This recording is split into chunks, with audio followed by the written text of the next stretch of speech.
When we started off in 2015, our focus was on developing therapies for the India market to be cost effective and accessible. And if you went about that in any traditional fashion, it was going to be a difficult challenge to achieve. And so one of the things at Enzene that we focus on is innovation. That innovative spirit, that desire to bring therapies to patient population that needed them, really was where EnzeneX originated.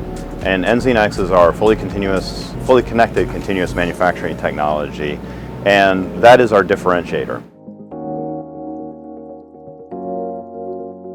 While we can support our clients in pretty much every way that they would expect, from cell line development to drug substance to drug product in microbial mammalian, and we can do traditional fed batch, the thing that sets us apart is EnzeneX.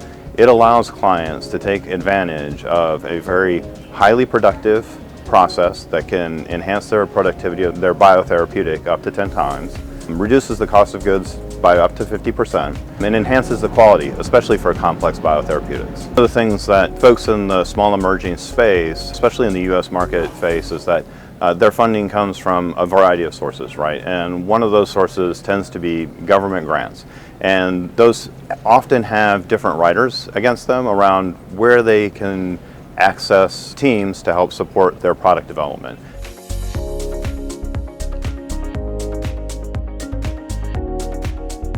By launching our facility in New Jersey and by launching Enzene Inc., we give them the opportunity to have access to EnzeneX and be able to utilize that for the advancement of their product development.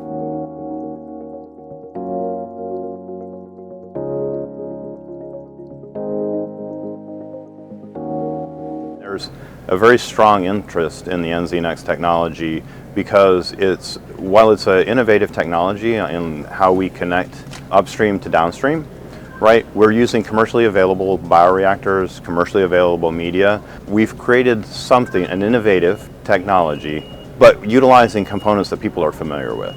So it allows them to understand the technology, understand the process, and it makes it much more accessible.